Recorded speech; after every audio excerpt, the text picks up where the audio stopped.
Welcome to the Wildcast podcast, coming to you from Wildcast Studios with your hosts Adam Lund and Jeremy Boucher. Hello! Welcome into Wildcast Studios for the annual mega Christmas episode on the Wildcast podcast, your unofficial voice of all things Moncton Wildcats, presented by Alpha's Appliance Solutions. Right now, they've got the Boxing Day savings event. From now until January 3rd, save $150 when you purchase any 2 qualifying kitchen appliances, 3 when you purchase any 3, and the Boxing Week laundry savings event January 3rd, save $100 when you purchase 2 eligible Whirlpool Maytag appliances. I was distracted by you punching because I just realized you're punching for Boxing Day. Consisting of 1 eligible washer and 1 eligible dryer. I am your host, Elf Adam Lund, and I am joined by your favorite co-hoster in one of the most beautiful shirts I've seen. It is the 3rd of the week. Mr. Jeremy Boucher, who is the writer for Rocket Sports for the QMJHL via the Hockey News. You're in the festive spirit, eh? I guess so. If this is a mega episode, I have to dress for it. Yeah, that's true. So I, you dressed a little bit better than I did. I just wanted my son of a nutcracker t-shirt. Thought I'd bring out the Christmas lights Right. on the Hawaiian shirt, because we used to do Hawaiian shirts in the off season, right? Off season, yeah. Yeah, but here we are, Hawaiian shirt for Christmas. And Yeah. it's I was going to wear my sweater from the game, but I would die because it is just It's 15 degrees on December 18th. Yeah, that's. I mean, I hate That snow. carbon tax is really working, eh? Remember, hockey, not politics. Hockey, not politics. I hate snow. I truly hate it. I hate the cold. But I do just want a sprinkle of snow on the 25th. It won't be here. I hope you people get snow in Moncton, but I will be in Alberta where it will not be minus 70. Thank Jesus. Literally, because last time we went, I think it was minus. We left in shorts here. And we had our big winter coats, and everybody looked at us funny. And we landed in Alberta, and it was like, I think it was a 28-degree difference from Moncton to, I think it was like plus 8 here and like minus 28 there. Like, it was ridiculous. You once you got lower to the clouds, just white for miles you could see, and it was not a good experience. So I'm excited to go home. A, to see my family. B, it's not going to be minus 40. Are you geared up, ready to go to Ontario? Well, I'll be geared up Thursday afternoon. I don't take very long to pack. I'm only gone for 5 days, so all 3 of my shirts, all 3 pairs of the jeans that I own, maybe a pair of shorts. Yeah. Wildcats hat and a berry hoodie. Pretty much. Yeah. Then you're all set. You play the part. Yeah, pretty much. Now you shop. You're the online shopper of the two of us. I still haven't gone to the mall. I mean, just kidding, Layla. I went to the mall. Your gifts are purchased.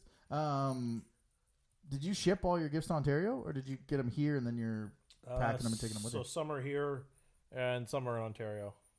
So Avery's going to have most of her presents from Megan's side of the family to open there. Yeah. And then once we're home, we'll have our Christmas at home. Oh, okay. So it'll be, Santa Claus will still come to our house. Right. She just won't open the presents until the 27th. Oh, okay. So he won't visit there and here. He's just visiting here. Yeah. Okay. Yeah, that's.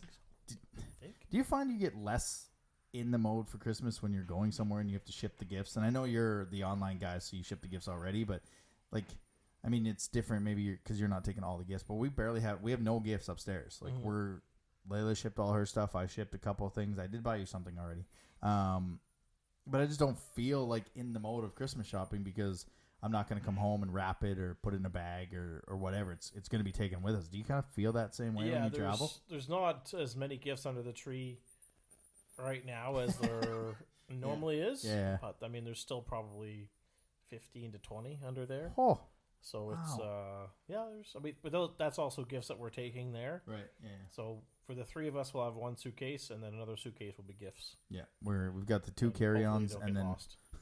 we got the 2 carry-ons, and then we got the 1 big suitcase that we're gonna actually ship to Alberta. You caught up on Hell's Kitchen? I am. It took a week off. I am, yeah.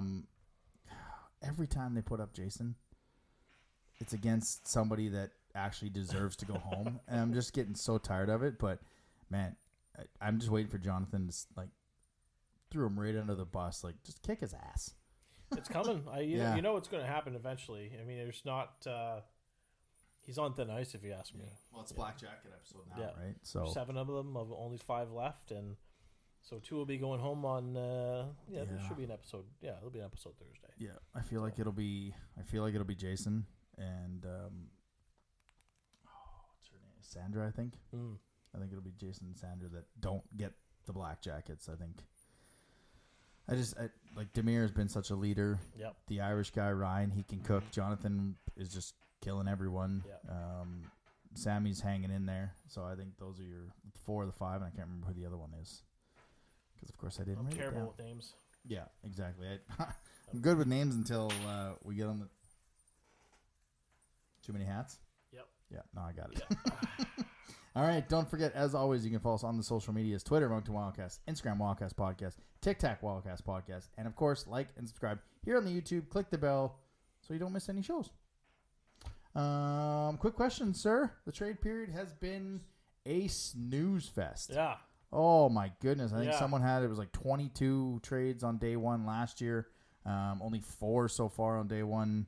I think we had 2 today. Like just absolutely nothing. We'll talk about some of them here later on. Even in our Maritime preview show yesterday, if you haven't watched that, go to our YouTube. Both Pat and Jamie said there's just no rumors. Yeah. Well, usually we know trades leading up to day 1, and we're not surprised by any of the moves. So I figured let's put our Christmas list of players we want that Richie should look at acquiring. Now, we're going to preface this by saying we're going to talk about adding the players. We're not going to talk about players we want traded out. We're not going to talk about picks traded out, picks coming in, because that's way above our pay grade. And by our pay grade, I mean we don't get paid for this, and Richie does. So if Richie came to you and asked you for some players, I have 4.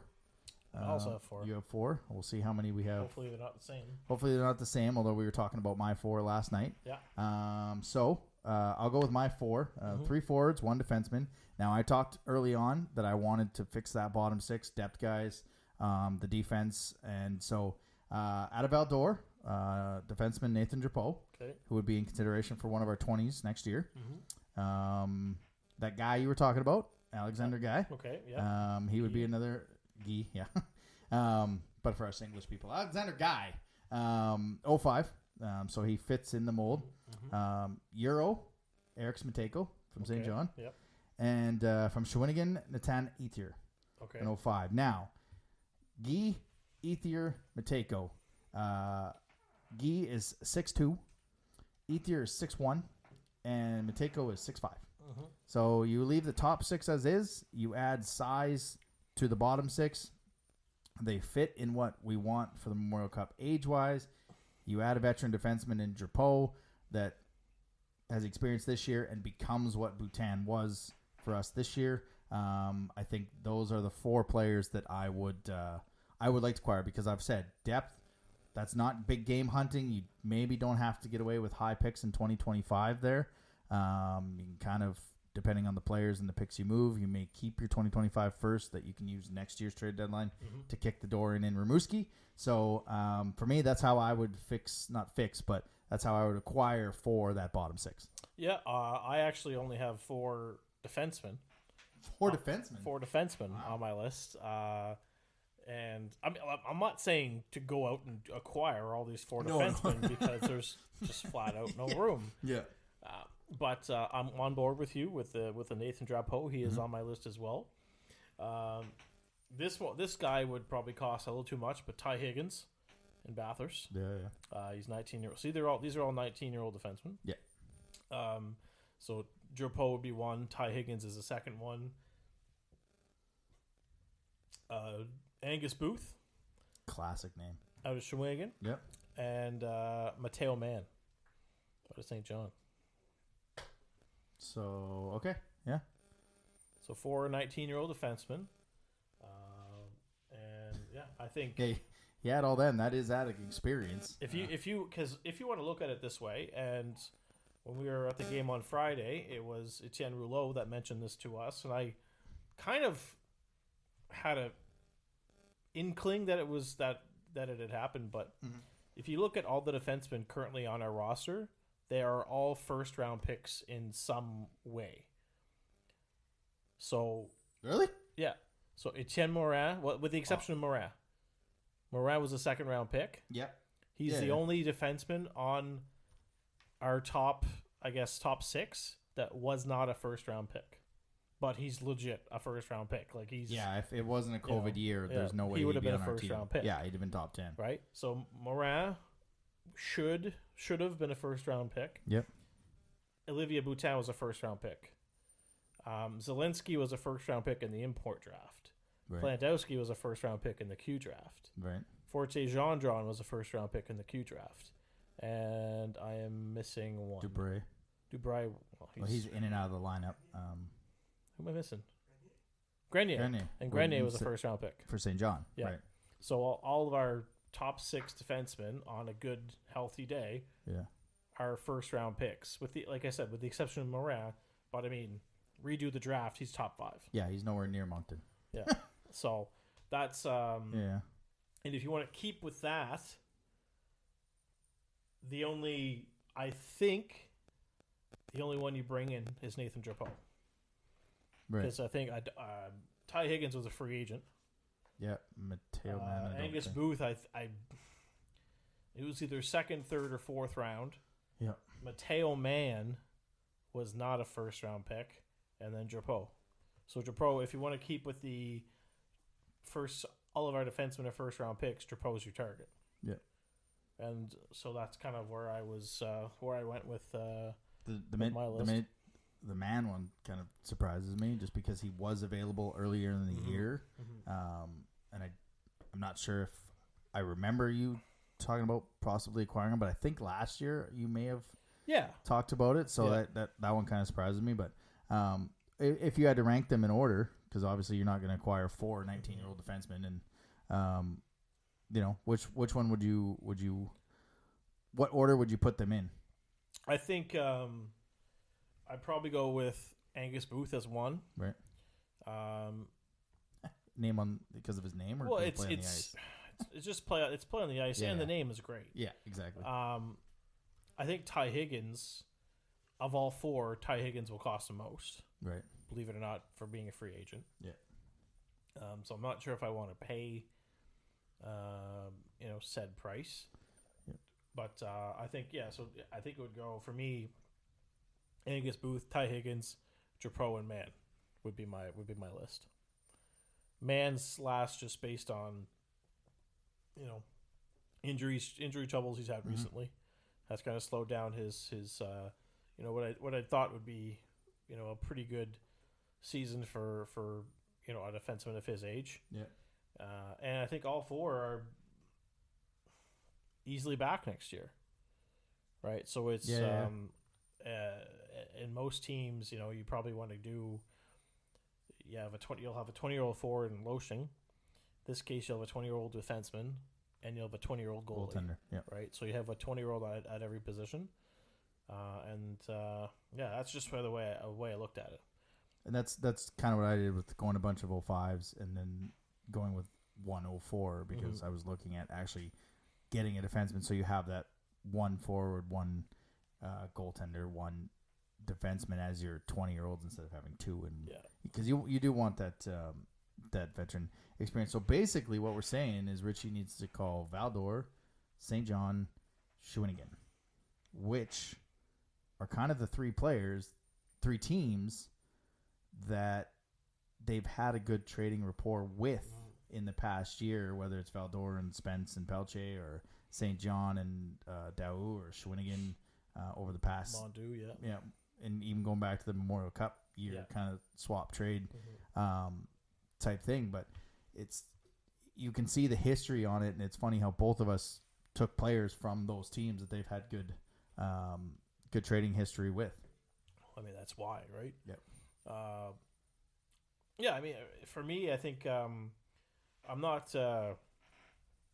Again, and I'll bring up what I said in the trade. Our trade preview show. My French literacy skills came to good use because there is an article by Kevin Barrett about the trading period, but there's also one in Acadie Nouvelle, and if my French is correct and I'm reading it correctly, it says that Richie wouldn't be against acquiring a 19-year-old defenseman. Doesn't say forward. Mm-hmm. It specifically says 19-year-old defenseman. So when you think of that, you're like, okay, well that's clearly target number one. Right. Yeah. And then you just call the teams and say, what do you want? Is he available? What do you want? Yeah, and so far it's been quiet, and we'll see. Well, wasn't it Lyle on set that I tried to read his article in Le Droit, I think it's called. The Soleil? Yeah, the Soleil. The Sunshine. But I'd already read 3 of them this past week, so I'm off the paywall, so I don't have to. I have to pay for it now. But somebody had translated it too that like the prices are just astronomical to start right now, and that's why there's little to no movement because, hey, what's this guy worth? 7 first-rounders. Okay, cool. Click. Yeah. Like, Well, that's what it said in the Acadie Nouvelle article. Is it said that the cost to acquire a 20-year-old this year is more than what Halifax paid last year to get Josh Lawrence. and what did they pay last year? And last year they paid a first and a second. So it's And there's not many teams that have that. And when I was looking for players on different teams, first team I went to was Chicoutimi. I'm like, well, they've got an embarrassment of riches of young players and veterans that you can kind of move on. And I'm like, but they don't have to because they kind of push their rebuild back one extra year by having those 4 picks. So I'm like, they didn't have anyone, and it was tough to go around the league and find. Everybody would like to add the top players, but when you realistically look at who you need to add, you have to go by the ages, and you have to find the right group of players. And I mean, you look at teams that don't have a lot of first and second round picks. There's not a lot of them. Of course, the page is going to take its time. Stupid weather. There's not a lot of teams that have those assets. Like Moncton doesn't even have a first round pick this year. Right. So if they were even in consideration for big game hunting, they're looking at 2025 first rounder, 2026, which those are picks you want to move next trade period to get ready for a Memorial Cup run. Yeah, you got to get creative, and I mean Moncton doesn't have a first round pick this year because it was the Carrier deal, which 100% I would do over again. Yeah, it's I've got no issue with that, and so that's there's.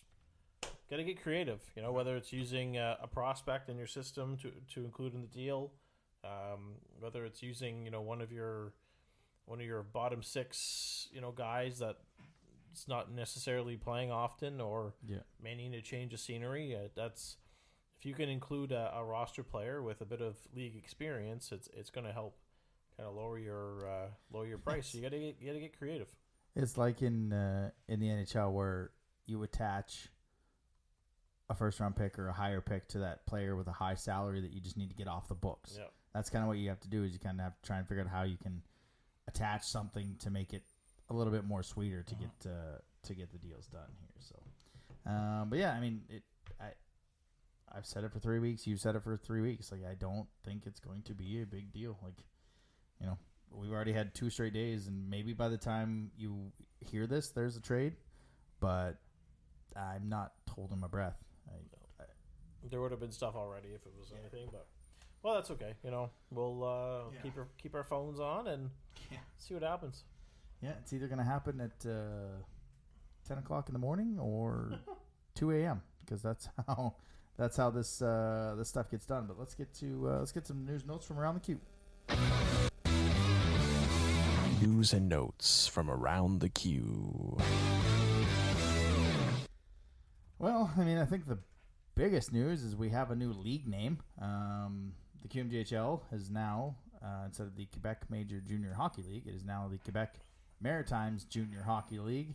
To the chagrin of many of the writers in the QMJHL, which, like I said on our preview show yesterday, or I guess Monday, when it came out, I don't understand why they were so mad. Like, it's not like we took Quebec out of the name. It's not like we made it the Eastern Hockey League or the Eastern Junior Hockey League like the WHL and the OHL. It's just, and like Pat said, could the Ontario Hockey League survive without 3 American teams? Probably. Could the Western Hockey League? I doubt it, but it's kind of pretty Western there. It's time. It should have happened when they redid the logo. But I'm happy to see it. It's 1/6 of your league. We should have been included quite a while ago, but it's good to see. Yeah, I'm on board with that. Like you said, it should have been done years ago. For some reason, it wasn't. And for those who didn't tune into the trade preview show, I'll repeat what I said. Cecchini has already accomplished more in 1 year than Corto has done in 30 years. Yeah. So just because that's how long I've wanted that to change. So good to see it. Yep, absolutely. We did have some trades. They're very minimal. This thing kicked off with a bang and a deal that I wish I would have had more time to try and get our friend from Blainville, his name is eluding me now, Cedric, to talk about this deal. But Baie-Comeau sends Olivier Charlot and a first in 2026 to Blainville for Charles Edward Gravel. And that's it. Just goalie for goalie swap, and they just threw in, to get creative, a first-round pick in 2026, which then it came out a little bit later, or actually came out the next day. Baie-Comeau sent a first in 2024, a first in 2025, and a second back to Gatineau in 2026 to Gatineau, and it was just blank. There was no name, and a lot of people thought maybe that was the Luneau deal, which obviously would not come out beforehand. That was the Raoul Bouillard? Well, Raoul Bouillard, yeah, that was. Yeah. I couldn't remember which one it was, but we've talked about this off air a bunch, but Baie-Comeau's got no first in 24, no first in 25, no first in 26, and they still need some things. I don't understand this trade at all. I thought he was going there to be a backup. Yeah. It's for Chiarlo to be involved. I remember seeing that at the game Friday and sending you, and you were like, what the hell is this? So I think it caught a lot of people by surprise, and it was a panic trade for sure. For some reason, Baie-Comeau's GM just didn't think that Chiarlo had it in him this year to go on a long run, and so they had to go and get another netminder. And I don't know if this could make or break them. It could be a deal that makes us look silly, or it could be a trade that makes him look silly. Yeah. So I guess we'll have to wait another 5 months to see which way it goes. Because as of right now, and this is from, I just pulled the Sunday stats, or the Monday stats, Baie-Comeau's won 10 in a row. Last 10, they've actually won 13 in a row. I think Charlotte had a 3-game shutout streak. He's 21 and I gotta get to the goaltender stats here. So Gravel is 20-3 and 2 in 25 starts. Gravel in 25 starts is 14-9. Now, Charlot's goals against is .275. Gravel is .263. Now the save percentage, I think Gravel finally got. So Gravel was. We should highlight this stuff. Gravel was .912, and Charlot is still under 900 and .896 save percentage. But we saw him for 7 games. He stole that series. He was the reason they went that far. But my thing is, and I'm so glad we don't have to discuss this trade as a Wildcats trade. Like, if Richie had made this type of move, like, we have to not justify it, but kind of scratch our head to figure it out. But you still need a backup goaltender. That's it. Like, who are you going to go get when you don't have or even add to it? Like, the team is so good right now. You could add a few little pieces, but no 24, no 25, no 26 first round pick. So you're now, like, Gravel was your big game. And Raoul, I guess, that was your big moves. Yeah. And now you're looking with Baie-Comeau. They don't necessarily need top 6 help, right? So you're not going to go and spend a first round pick on a bottom 6 forward. They still have the picks in the cupboards to go and get those those depth players that'll fill in on the 3rd or 4th line. And same thing with their defense. They don't need a number 1 or a number 2 defenseman. They need a 5 or 6 defenseman. Yeah. Which is why I mentioned on Carleton Michel out of Charlottetown. I think a player like him could go into Baie-Comeau and be a perfect, bottom pair guy, Right. which is what they need. It's not going to cost much. So I think the way Baie-Comeau is looking at it is they used a significant asset to go and address a need, and that was clearly their number one target. And I think that any other deals that they make from now until the 6th of January will just be, little pieces here and there, like Liam Leonard. When Moncton got Liam Leonard, Yeah. right? Little pieces like that. Yeah. That's gonna help out your, that bottom six. Yeah, I'm trying to look at the goaltenders that might be available, and St. Hilaire, Ruchia, potentially Fleming. If Rimouski wants to upgrade, maybe Filion, Quentin Miller. I don't even know. Maybe even Hagen in. Well, Hagen wants to be number one. Yeah. So he's not going to go to Baie-Comeau now because he's not. But he knows he'll be the number one because is Gravel back next year? Is he 19 or is he 20? He's 19. So he'll be 20. Okay. Yeah. So, yeah. So, I mean, out of those goaltenders, I don't. Hilaire to me goes to Drummondville. I think that would be the place for him to go to back up and then take over for Riley Mercer. Quentin Miller apparently is rumored to go to Rimouski.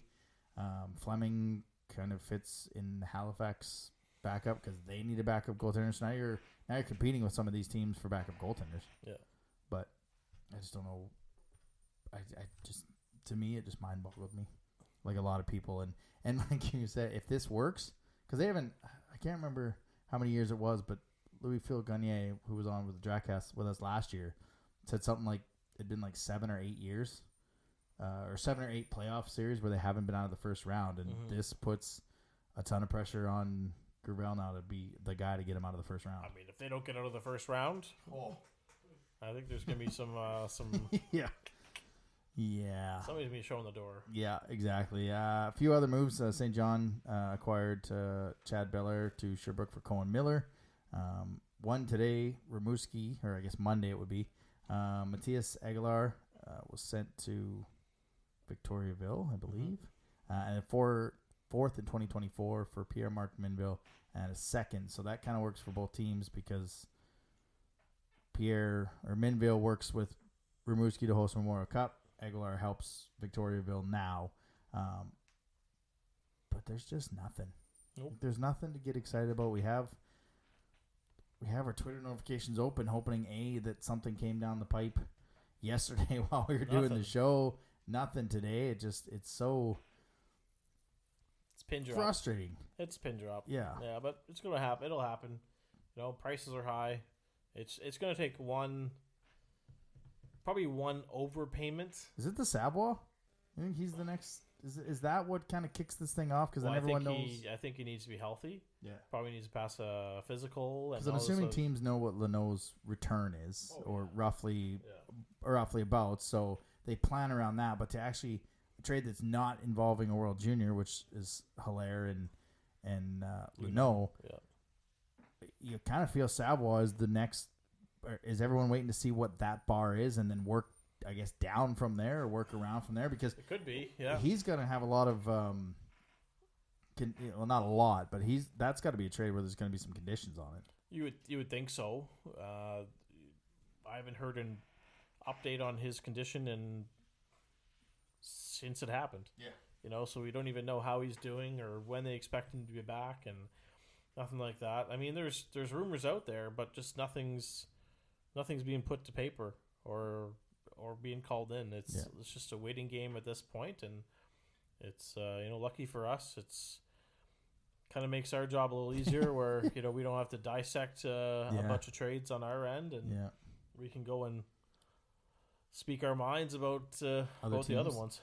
Yeah, it's not as fun as the 2019-2020 when we were acquiring everyone and we got to dissect those moves, but it's also better than the year after that where we had to dissect moving all those players out.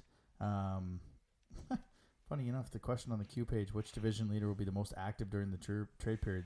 Baie-Comeau, Huskies, Mooseheads, or Voltigeur? So far it's Baie-Comeau. I think it'll be the Mooseheads once the dust settles. I think they're going to be the most active. I don't know how much the Huskies, although, yeah, I think I'd pick the Mooseheads. I think Drummondville will just acquire a goaltender and some defensemen, but the Mooseheads got some work to do. The Q Team of the Week, the final one of the first half and the first one of the Quebec Maritime Junior Hockey League. Nathan Brill of Val-d'Or, 3 games. He had 4 goals, 2 assists. Louis-Francois Bélanger, player that you talked about in the preseason, 3 goals, 2 assists in 3 games. Mathieu Catafor, 4 goals, 3 assists in 3 games. The defenseman was Pierre-Olivier Waugh from Victoriaville, 3 goals, 4 assists in those 2 games played. Isaac Menard of Shawinigan, a goal and 3 assists in 3 games. And the goaltender of the week, which you'll hear again, Jakob Steinman, 1-0-0-1, a .962 save percentage, 1.4 goals against average, and a shutout against Bathurst on the Friday night. Which, speaking of, we should probably talk about those games, eh? Sure. All right. Weekly Rewind. All right, so the Wildcats go 1-0-0-1 on the week, bringing the record to 21-7-2-1 for 46 points on the season. Good enough for 3rd in the conference, 2nd in the Maritimes. Sadly, they missed an opportunity on Saturday, but they're 2 points behind. 2 points behind Halifax. Yep. 2 points behind Halifax in the Maritimes division, and I believe still 3rd in the league. Oh no, they dropped to 5th in the league, but tied with Rouen and Drummondville. Huh? Yeah. Unacceptable to drop 2 spots. Friday night, 4-0 shutout. Man, I wish that was the last game of the first half. The way they played. Now, they beat Bathurst 4-0. The first period was, they got up 1, had a goal called back. They kind of let Bathurst hang around a little bit, which you don't want to do to teams that are, below you in the standings. In the third period, they just kind of took things over and just completely just took the game over and showed Bathurst that, no, we let you hang around for a bit. It's our game. Believe it or not, I was actually kind of annoyed. I was annoyed at this game, and I was annoyed at the Saturday game. I was very annoyed at the Saturday game.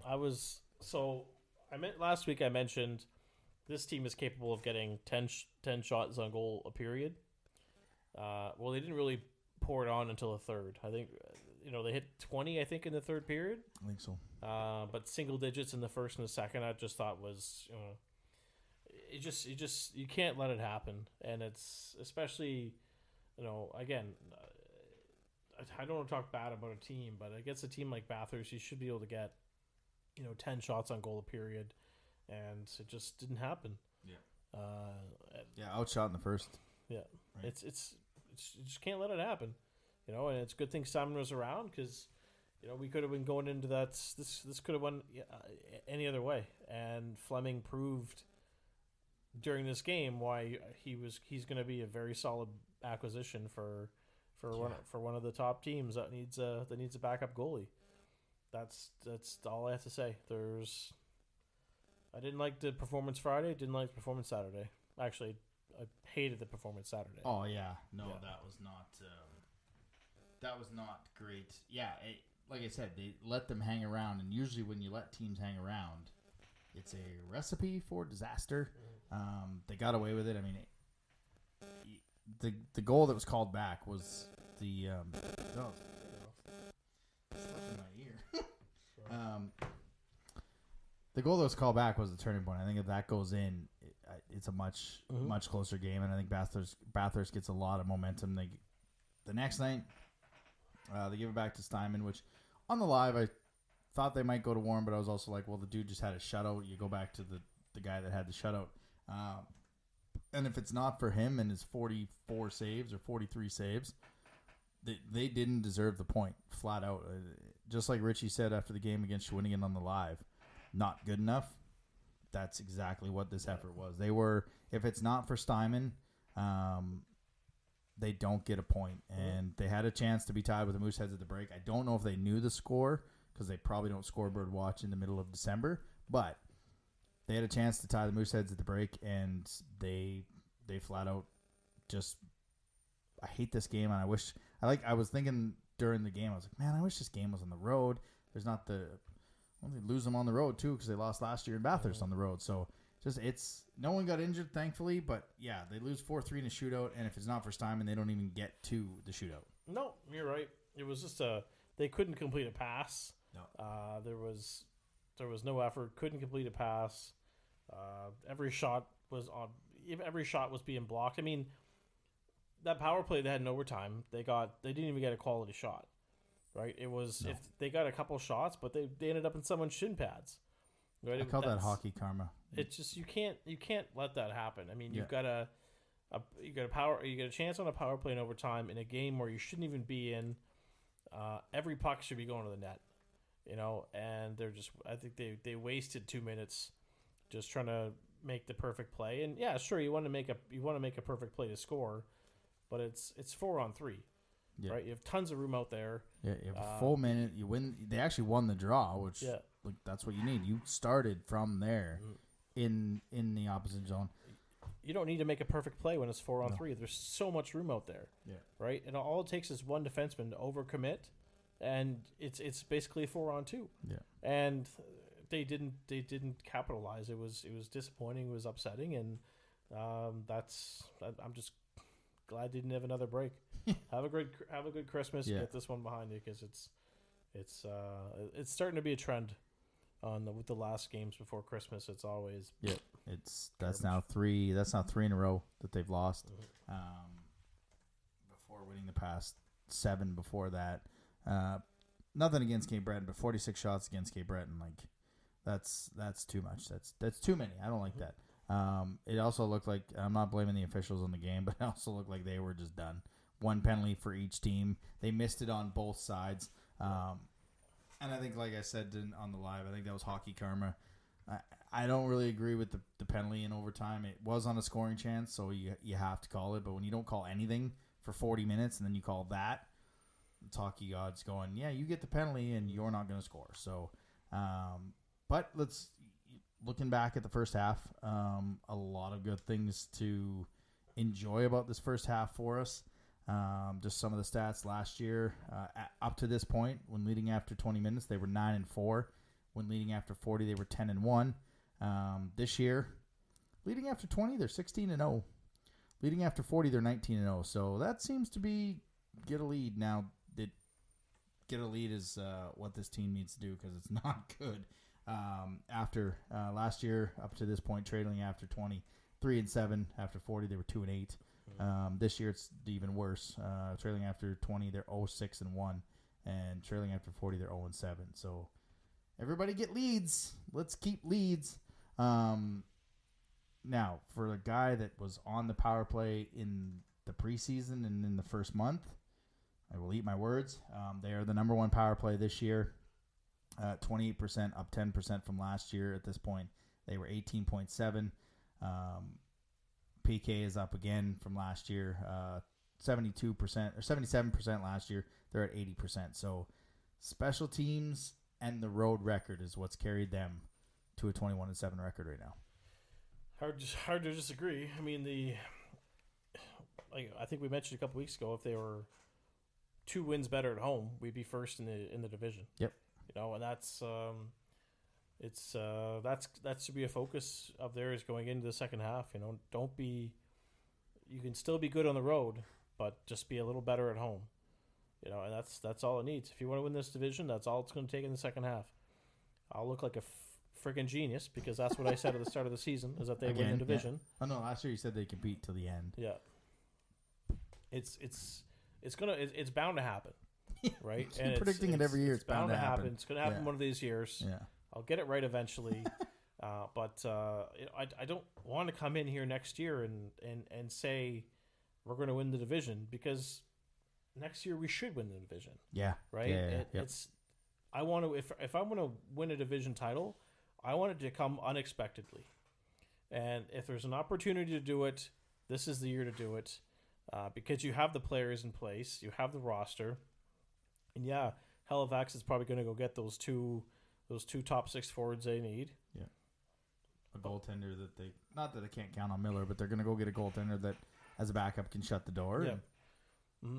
The only hope is, we've got the chemistry. We have the top 6 chemistry. Yeah. if you go in there and you bring in one guy that's just not the right fit, it can crumble, right? One bad brick can make a castle crumble, right? And that's you're right. That bad brick make a castle crumble.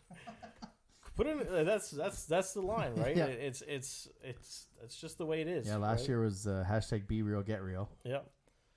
That's. But yeah, I mean, you look at last year; they were 16-13. They were 12 points behind the Mooseheads, and they were 10-5 at home, 6-8 on the road. Yeah. And this year, 2 points behind the Mooseheads, 9-6 at home, 12-1 on the year. So it's, I mean, you beat Cape Breton, and you're tied for first in the division. Like it's games you should beat, and we knew that Cape Breton was going to get better, and they're a tough out. And like you said on the preview show on Sunday, they're going to add, they're going to get better. So hopefully we don't face them in the playoffs, because that's a team I don't want to face. We're not going to go player by player on a first half review, but if you go positionally, where would you like to start in reviewing the first half? Would you like forwards, defense, goaltending? Where would you like? I think we can start from the back and work up. It's we came in this year knowing that what to expect from Jacob Steinman, which is not what we said last year. We didn't know anything about him.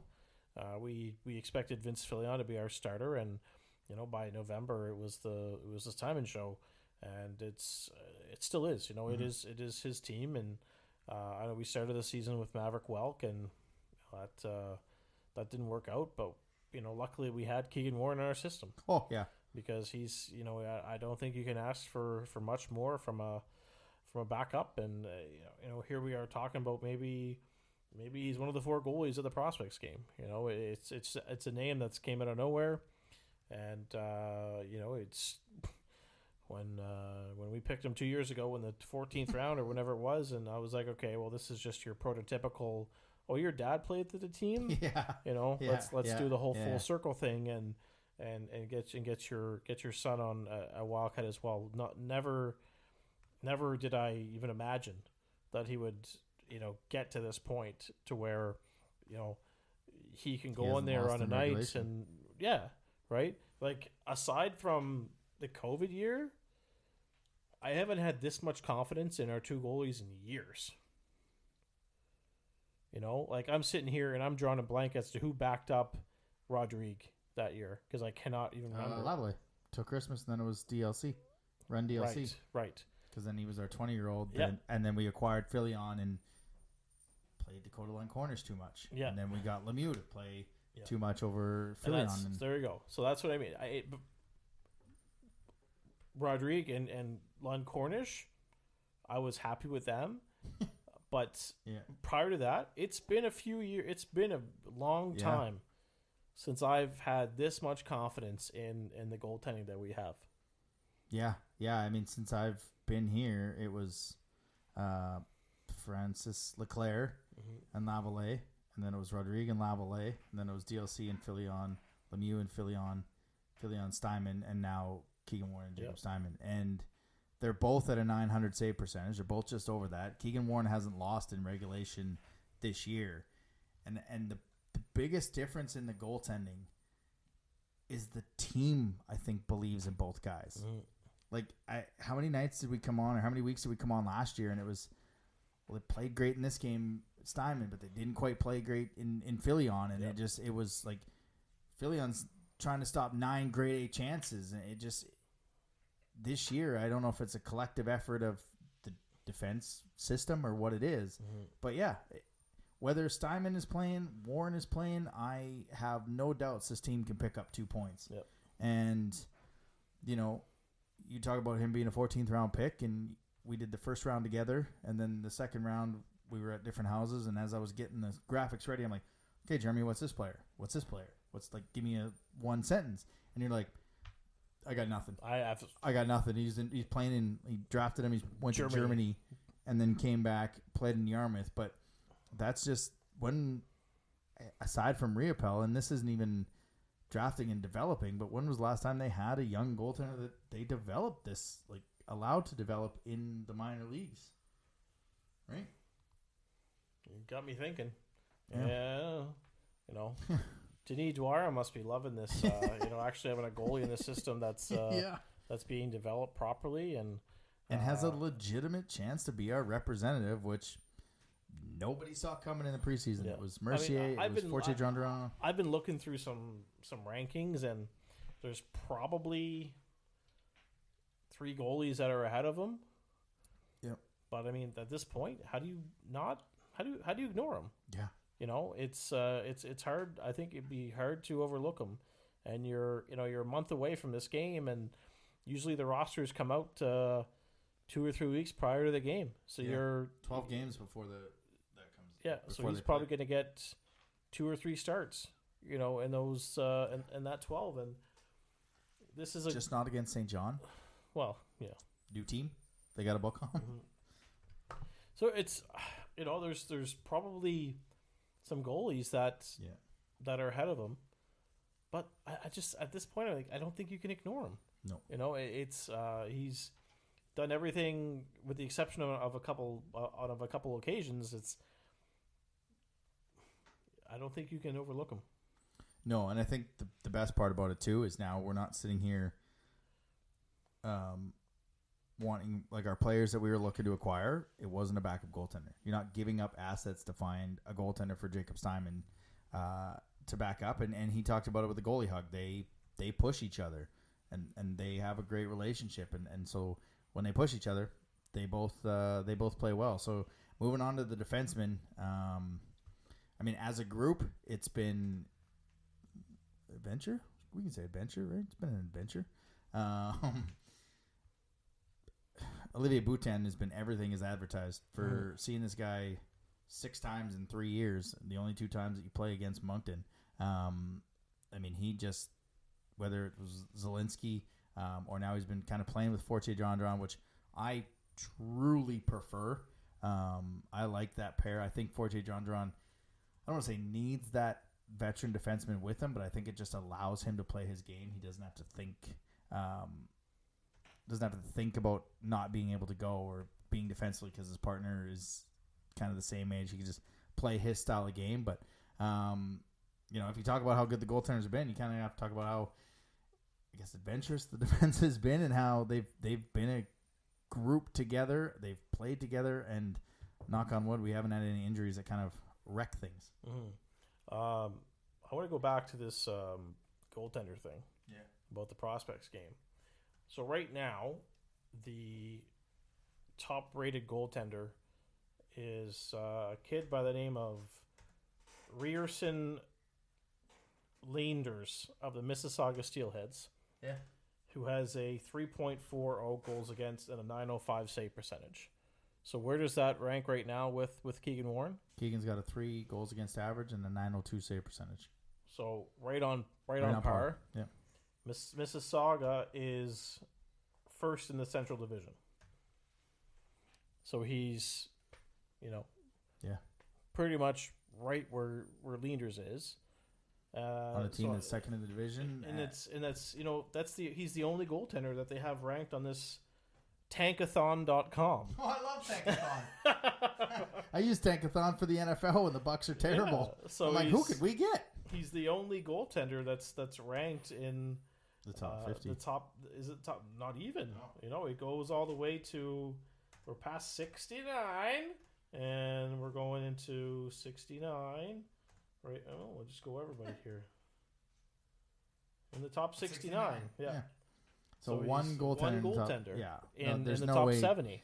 There's no way Keegan doesn't get there. And I do say he hasn't lost in regulation. He gave up the 4 goals against St. John, but because they didn't come back and Jacob Steinman came in, he actually took the loss for that one. So that's why. But still, 6-1-1 with the 3 goals against average. And we'll get to the preview in a little bit here, but you got Bathurst, St. John, Charlottetown out of that. So and then Halifax, St. John. So he's gonna get out of the 12. I think he probably gets 4 of the starts. Which, again, we had Corey Arsenault on, and he talked about their backup goaltender got him 6 points last year. Yeah. Total of 6 points. Well, Keegan Warren's gotten us 12 already. Yeah. so you can't complain. Nope. But yeah, on the defensive side, you're right. It's been an adventure. Yeah. There are some nights where we're up in the media booth and we're just like, oh my god, not again. I could use a turnover. And it's like the bakery, The bakery, you know, is open, as considering where we are in the standings, yeah. you know, that bakery's been open on most nights. Yeah. You know, cooking up some fresh turnovers, and I think the difference between this year and last year is these turnovers aren't ending up in the back of our net as much as they did last year. Bingo. So the recovery from your mistake is a lot better than what we've seen. Yeah, I think you're right, and we haven't had nearly as many situations where I come on a live or we come on here and I'm like talking about a game in past, and it was like, well, they couldn't get the puck out and it was in the back of the net. The situation, all are puck movers. They're getting that first pass out of the zone. They're going off the glass and out instead of just trying to rim it around the boards and getting stuck on the half wall. And I think you hit the nail on the head. When there is a bakery slot open, it doesn't necessarily end up in the back of the net. Yeah. So yeah, that they've been adventures. You gotta assume, and Richie said he's looking for a 19-year-old defenseman. That can only help, and but I think the fact that they've all been healthy too, and they can consistently play with the same defense partner makes a big deal. It'll be interesting to see if Bhutan and Forte John play together in the second half, but I do think that is a pair that's kind of like Iasenza, where he got paired up with Hamel after that trade, and he just became a steady defenseman that got us a first-round pick. Thanks, Richie. I think that's kind of the trajectory that Forte John will be on. You look at the forward group. I will put this forward group up with any forward group, or I will put this top six up against any top six in the league, and it is right there. It took a bit to find that top line, and we weren't sure what it was going to be. But Denway and Loshing have found a connection. Mercier on that line, and like I said, he was the guy I wanted to have a bigger year playing with, getting off the fourth line and playing with talented players. Not that they're all talented, but you people know what I mean. And then the MCL line that has just been the best, almost the best line in the game. Miles Mueller, career year. Yep. Preston Lansbury, career year. Yeah. I shouldn't say career. You know, he's only 18. You know, he's probably gonna have a better year next year. Well, Vince Collard, career year. Mercier, probably gonna be a career year. I'm actually glad that there's a break right now, because the past couple of days or games, I've noticed not the same Denway, where I think he's kind of getting a little, I'm not necessarily saying fatigued of the schedule. Yeah. But I was rookie wall. So I was sensing some frustration in his game, the past couple of games. So this break is hopefully going to be good for him. You know, he's been passing instead of shooting. He's been shooting instead of passing. Yeah. And you know, there's been frustrations. You know, there was that. Did he hit a breakaway against Bathurst or Cape Breton, and lost control of the puck? Yeah. And then went to the bench and slammed a stick on the bench. Yeah. You know, there's that you haven't seen that from him all year. So there's I think there's maybe not necessarily a frustration coming in, but I think the schedule is starting to catch up to him. It's a lot of 3 and 4s when you're not used to it coming from that. He's playing a lot of hockey. He's playing top line minutes. He went to the U17s. He's got 10 assists on the power play. He's playing every PP1 there. Like I think he's getting a little tired. Yeah. So I think this break's going to be good for him. Yeah, and then like I said, I put the top 6 up with anyone. I mean, you saw Preston Lansbury last year. If he doesn't, I don't say he would have been the difference maker against Halifax, but that just gives you an extra depth guy. He breaks his wrist there at the end of the year. He would have been my rookie of the year. He's gotten faster. Collard, again, we saw him for 9 games last year. We had no idea what he really was coming in. The bottom 6 has been, I don't know. I'm doing this with my hands because I can't think of the word. It's been a mixed bag. Like sometimes they get the depth scoring, sometimes it's not quite there on different nights. I think Sumph has been an excellent addition that was free that we had no idea about. I think Gabe's been good, but I think his injury kind of, this break is a good time for him too. Like he's able to recharge, get healthy. I don't want to say he's playing timid or anything like that because he's still the same Gabe, but I think coming into the season he had some expectation and he was getting better, and then he got injured for almost 2 months, and that's going to hurt any player. Glass has been good. I think I'd like to see a little bit more from Carrier up in the lineup, but where? Yeah, well, right? I think it's, where do you put him? I don't mind Gabe Smith playing with Lansbury and Clark, but I also think Carrier is probably your better fit. Yeah, for kind of what Miles does. Nothing. Exactly. Yeah. It's Carrier and Miles are very similar players, but 2 years, 3 years younger. Yeah. Right. I just there were some opportunities where I think if Carrier would have been there in that game against Cape Breton, there probably would have been a goal or two on the board. So and Gabe got one. Yeah. I'm not complaining. No. I'm just saying he got one, which is good because he's had chances on that line. I think Carrier's a better fit. Yeah, I do too. In that spot when Mueller's gone. Yeah, I think he's. I would agree. When those lines came out, I was a little surprised that he was there. And the fourth line, I mean, Samson, Delorier, they're not getting into the lineup every game, but when they are getting into the lineup, they are making impacts. So it's good to have the depth we have. We have more depth than I think we did last year. Now it's just about adding that piece or two that kind of keeps them level with Halifax, but maybe does some damage because, like I said a couple weeks ago, this team kind of has the expectation to get to that third round, and right now you're looking at a first-round series with Cape Breton, and then if all the top seeds win, Moncton will head to Halifax in a 7-game series and not have home ice. So bring it on. Yeah, you kind of having home ice against Halifax will be real nice, and like you said, Cape Breton's going to move up. So you kind of, if you know you're going to face Halifax because no one's catching Baie-Comeau in that second round, you would like a 5-game series. Why do you think I want them to win the division? Yeah. Oh, 100%. You want that 5-game series in the first round, though. You want that the Bathurst or the St. John, that nice, easy travel. That's why I want to win It's playoffs, so it's not going to be an easy series, but you want a less physical series than they had last year against Baie-Comeau. So second half preview. Yeah. We kind of touched on it last week. This is going to be a tough second half for this team. I'm looking forward to it. Yeah, I know.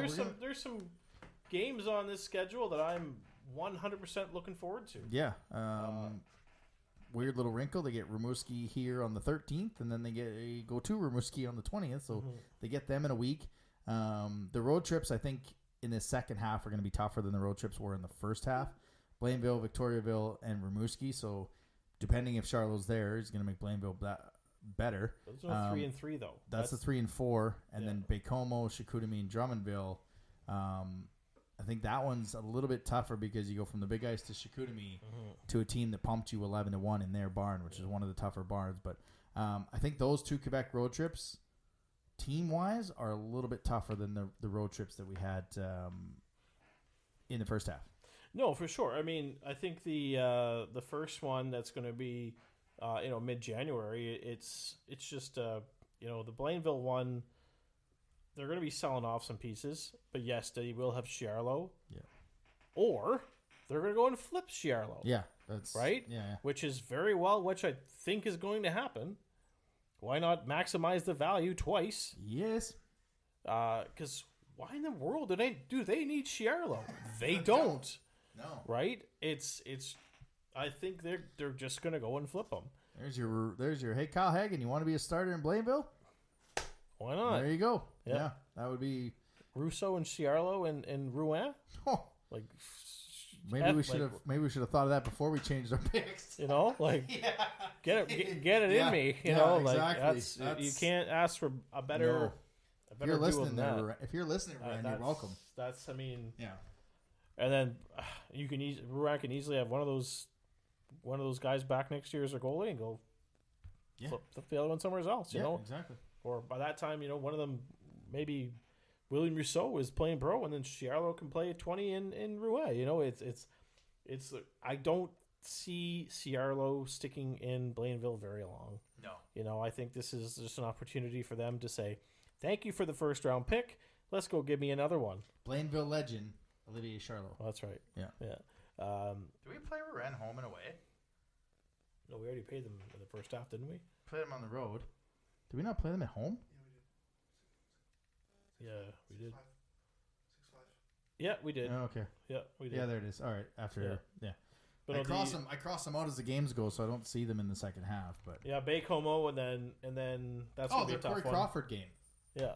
Was Rouen. Duh. Baie-Comeau and then a day off, and then Chicoutimi and Drummondville. That's gonna be a tough one. Yep. No.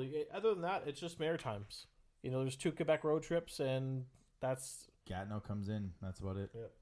That's literally your Sherbrooke second and Gatineau half. comes in. Yeah. Other than that, the always boring Maritime teams. It's why, Mr. Cicchini, we should go to 60 games and get rid of the March schedule. That's all Maritime teams. Yeah. Just end it. Start playoffs in March. Like, just end it. But the team, like 12-0 or 12-1 on the road, that's why I'm excited to see the second half schedule, because you're going to get a test on the road. The home schedule is, I think the home schedule is a little bit easier than the road schedule, but they got 2 against Halifax in January, 2 against Halifax in February, and 2 against Halifax in March. Those are going to be some big games, and you've almost got to win 4 of those. Yeah, only one of them is back to back, and that's the February Family Day weekend. 3:00 in Halifax, 2:00 back here on the Monday. But yeah, that you have to. I think you're right. You got to go at minimum 3-3, but you got to get 4. We're 2 points behind. We're 2 points behind them, so you've got to. You can't go and even it up. You've got to win 4 of 6, because that's your 2 points right there. Fair, yeah. That's if you're going to catch them, you've got to win 4 of those 6. Yeah. At least 4 of those 6.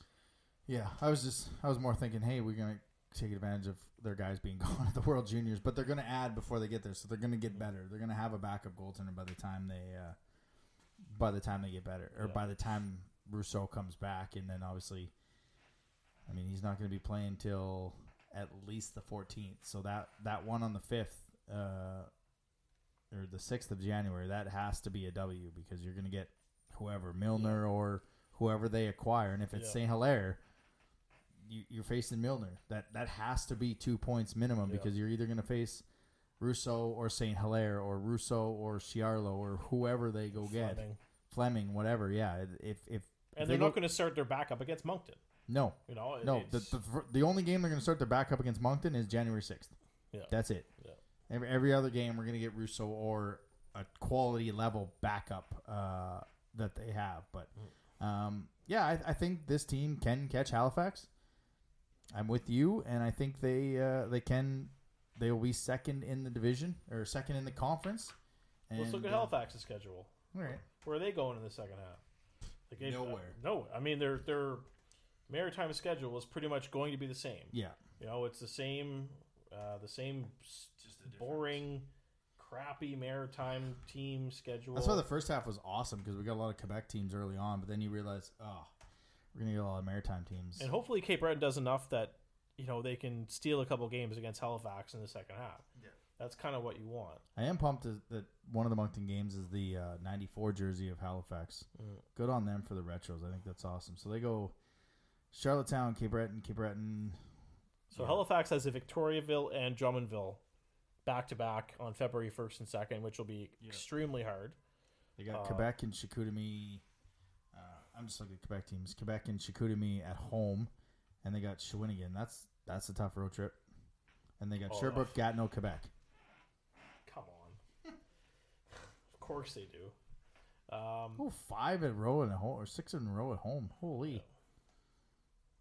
Yeah. But so they'll be in tough. You know that Victoriaville and at Drummondville will be a tough road trip for them because that's two teams that are going to be, right there. Yeah.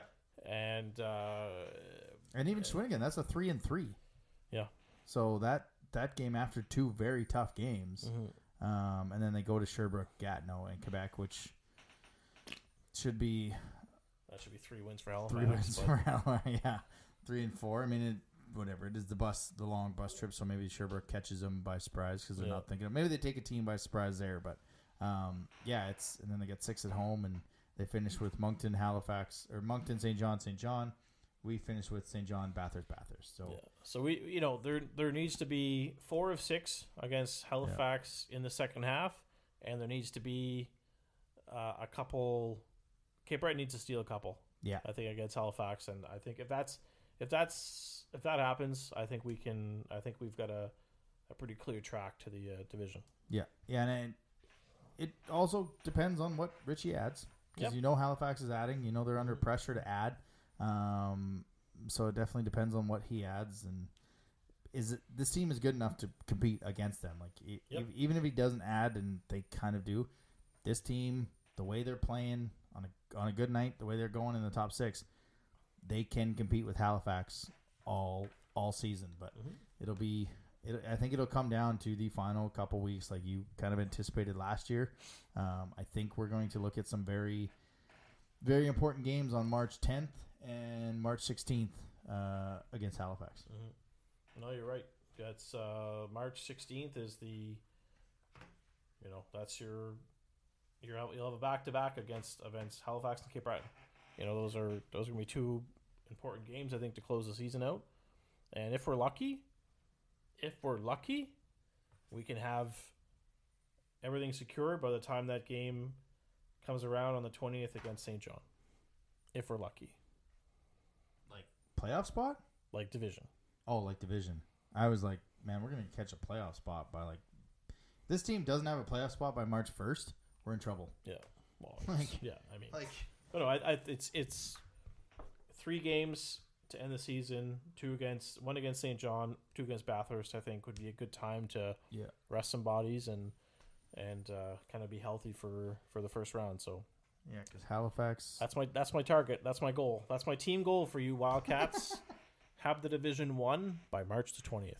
So Halifax has the same dates that we do. So we play Cape Breton on the 14th at home. They play Charlottetown at home on the 14th. Then a day off. Then they come here. So it's good that we're not being on a back-to-back. Like it's not we're catching them on a back-to-back. Or it'll be 2 teams that played, rest, and play again, and finish this thing off. Are you ready for everyone's favorite part of the show, sir? I think so. Unless you've got anything else you want to talk about. This has actually been a lot quicker episode than I was expecting. I just looked at the clock and went, oh man, we are cruising through because look, there was no trades for us to analyze. I was fully expecting I was expecting to be here till 9:30. Well, I need to eat. I'll be in bed by 9:30. When I put these things together, I'm like, well, we'll have the Maritime preview on this week, and we'll have lots of trades, and then we'll get the show, and we'll have other trades to discuss, and Moncton a couple times, and radio silence. So you're killing us, League. Killing us. All right, let's get to everyone's favorite part of the show. Eric Murray, Realtor. Buy our house from him. Stick tap of the week. Oh, here it is. So... That's like, are you going to go, or? Yes, stick tap, right. So, yes, there's... That's why I didn't keep you here for when 3 hours. When we started this show 6 or 7 years ago, our goal was to build a relationship with the organization. We've tried, and we failed, and we failed. Not on our own, not because of us. Not because of us. This year does seem to be a little different. We seem to have a good two-way communication with the organization, with Michelle and with Richie, and I've been able to see the game and experience the game in a different way. Yep. You know, it's being upstairs, and you can see a lot better while you're up there. You can see who's causing those turnovers. But no, honestly, it's been fun, and so I wanted to give the stick tap to Michelle and to Richie for for allowing us the access that we've had so far this year, and I think a lot can be attested to us, Adam, doing that trip to Sherbrooke on our own, on our own accord, on our own pocketbook, to prove to them that we are willing to travel, thousands of kilometers to cover this team, if it means getting the access that we feel we deserve. And I think we're finally getting it. We kind of joked a couple of weeks ago about putting those Three Sisters couch seats, couch to good use, and maybe doing a new segment with a couple of the players called Lounging Around with Adam and Jeremy. Yes. And or it was just obviously very professional, but a lot more off the ice conversations instead of how was it out there, and what did you see from your team, and what happened on this goal, and this and that. Something that's a lot of more which is why we try to loosen them up with a fun question about Christmas movies or Halloween candy. And so we've got ideas, so hopefully these are ideas that we can run by them in the future. And obviously with the draft coming up in June, we'd love to be able to work with them even closer, if that means doing interviews with the picks as soon as they're done meeting at the table and all this other stuff, and the team can share that to their social medias. It's there's, if I have to rent a tuxedo from Moore's to play the part of a professional reporter, I will do that. I thought I looked pretty sharp in Sherbrooke. Damn sharp, bro. Considering the suit jacket was about 3 sizes too small. But no, I this has pretty much been a stick tap that I've wanted to do for a while, and I thought maybe why not do it for the first half review and second half preview. And so to Michelle and Richie, this bubbly's for you. The Stick Tap of the Week, sponsored by Eric Murray Real Estate with the RE/MAX Avante team. If you're looking to buy or sell a home in the Greater Moncton or surrounding area, make sure to check him out on social media or give him a call at 506-863-8802. It is actually bubbly. I know. Hashtag not a sponsor. Yes. Be a great sponsor though. Oh my God. Imagine Michael Bublé singing our anthem. Well, we had that random band that tagged us on Instagram. That's true. Big things in 2024. I went, I'm sorry, what? Some country singer out of Tennessee. Yeah.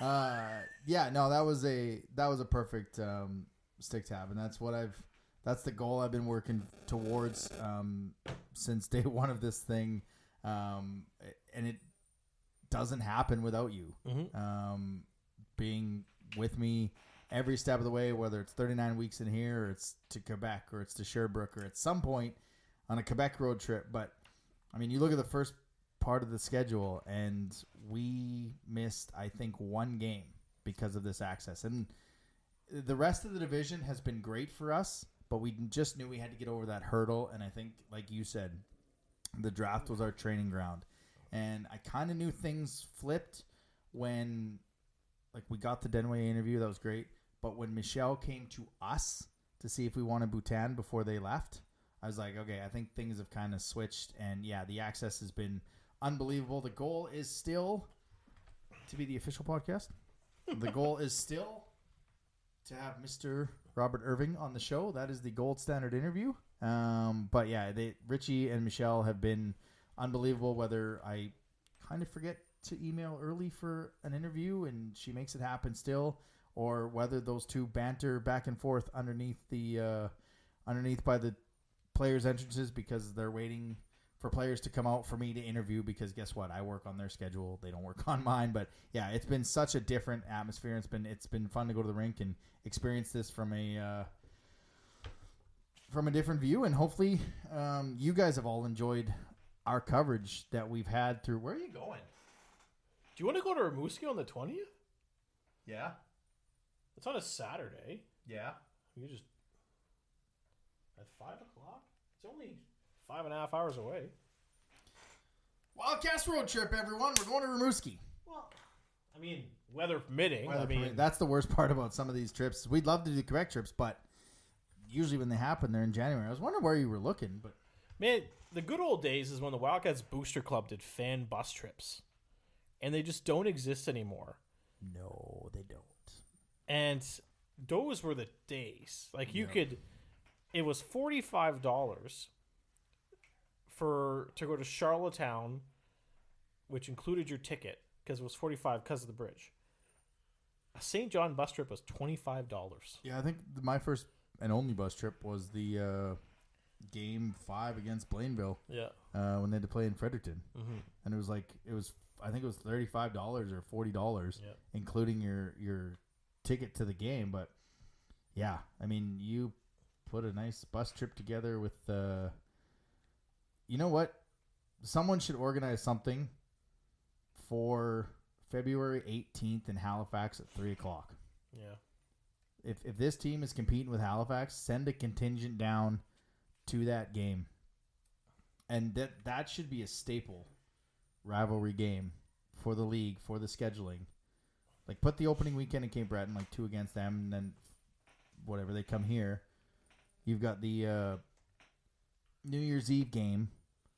That family day should be a home and home with a team in the Maritimes, and I think it should be with Halifax. Put a bus trip together for that. Yeah. But, yeah, I got no problem going to Rimouski on the 20th, weather permitting. Because we ain't going to Victoriaville on the Thursday. No, we'd have to be, We'd have to leave Friday after work. the Or slightest Friday bit of snow. I'm not, because it's the 11 is just it's a one-way highway. Like if anything scares the crap out of me, it's one-way highways. So like it would need to be like December 18th weather. Oh yeah. Little less rain, little less wind, and this kind of weather. But media wise, you're looking at it, Halifax, St. John on the Sunday. We could go there. We're gonna try, and hopefully we have a playoff series against St. John. Playoff series would be awesome because we could be at every game, like for the playoffs, and I think that would be something very cool. But let's get back to the Wildcast Wildcat of the Week, presented by Rosemary Lynn Massage, which right now they have the December special. You don't have many days left. They've got the book a pedicure and get a manicure for $25 December special.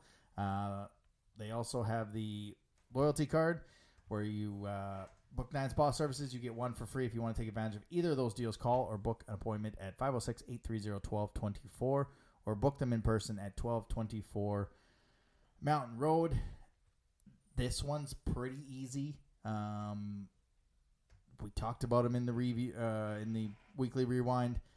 He's the reason we got a point against Cape Breton. He had his second shutout of the season, which I kind of thought was going to be a shutout to start the season and a shutout to bookend the first half for him.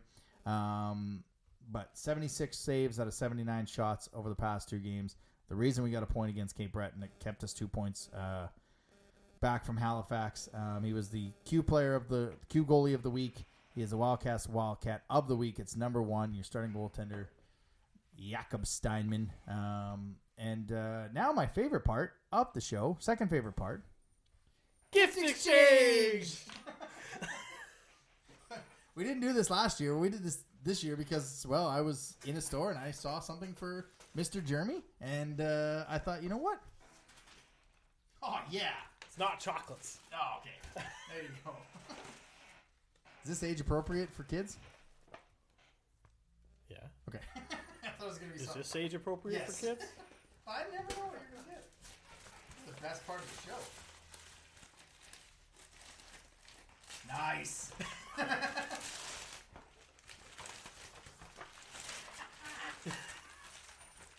Oh, yeah. I love Christmas. Yeah. Toilet golf. Toilet golf. All right, I gotta go. I gotta use this, but no.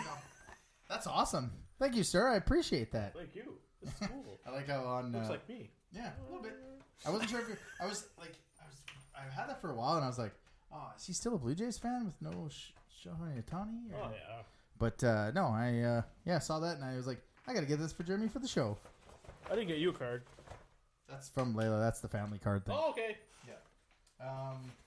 Yeah, that's Thanks. This is awesome. No, thank you. I appreciate that. And it's funny. Yesterday, you showed me like, here's your gift. It arrived at my house. Yes, 20 minutes after we started the show. It's true. Yeah, it came. We were recording our show, and I checked my camera, and There it it was was. there. Yep. All right, well, that will do it for the episode. Again, thanks to Alpha Appliance Solutions for being the show sponsor, as well as sponsoring all our post-game shows. Right now, they got the Boxing Week Kitchen Savings Event. Save $150 when you purchase 2 qualifying kitchen appliances, or $300 when you purchase 3. As well, the Boxing Week Laundry Savings Event. Save $100 before taxes when you purchase 2 eligible Whirlpool or Maytag laundry appliances consisting of 1 washer, 1 dryer. That is now till January 3rd. And to all of you fan listeners, kind of touched on it, for tuning into the first half of the season, enjoying what we do. We say it every year at this time of the year. We don't have a show without you. You make this worth it. And thanks for being there every week at the games. Just being fans. And we're going to look to have some merch in the second half so that you can show your support for our wonderful podcast. But please, first and foremost, have a safe, happy holidays, a Merry Christmas with your loved ones. If you're listening to this after Christmas, have a safe, happy New Year. The game on the 31st against Charlottetown, they've got a game at 4. They got beers, and they've got the same thing as they did last year, the Family Fest. Lots of beers. Have you ever seen the video of the kid in the Stone Cold music that steps in the hot tub and smashes the glass bottles and drinks one of them and puts glass all in the hot tub? Every time I think of it. Have you seen that? No. Okay, I got to show it to you after because it's awesome. Yeah, I was going to smash another glass. But, if you're going to that game, they're going to have the same thing downtown, a fan fest, fireworks, go to the hockey game, get drunk with Jeremy, and, pick his brain. And hopefully we have some trades to discuss by the time we get back. So we were going to do 2 episodes. We have jammed it into all in one, so you can either listen to it all at once, divide it up the way you want. We will be back January 10th. So there will be 5 games done by the time we get back. Bathurst, St. John, Charlottetown, Halifax, and St. John. And we'll have a World Junior Champion. And we'll have a World Junior Champion. We will. Again, success to Miles Mueller with Hop Suisse. Julius Sumpf with Team Germany. I don't even know when they play, which is... Kicks off Boxing Day. Yeah. No, I meant when the actual, when their games play Atlantic time. I did look at the Canadian schedule and had to convert it into Alberta time. 6:30 in the morning. Ah, yes. On Boxing Day as they take on, I believe, Finland at 9:30 Atlantic time. It's a tough start. Yeah, and that's a very tough start. So, Jeremy, you have a safe flight. You too. To Ontario. Yeah, we're both going to be out of the city for... This is your captain speaking. All right, guys. For Jeremy, I'm Adam. We'll see you next week. Thanks for listening Next year. to another episode of the Wildcast podcast. Follow us on social media at Moncton Wildcast.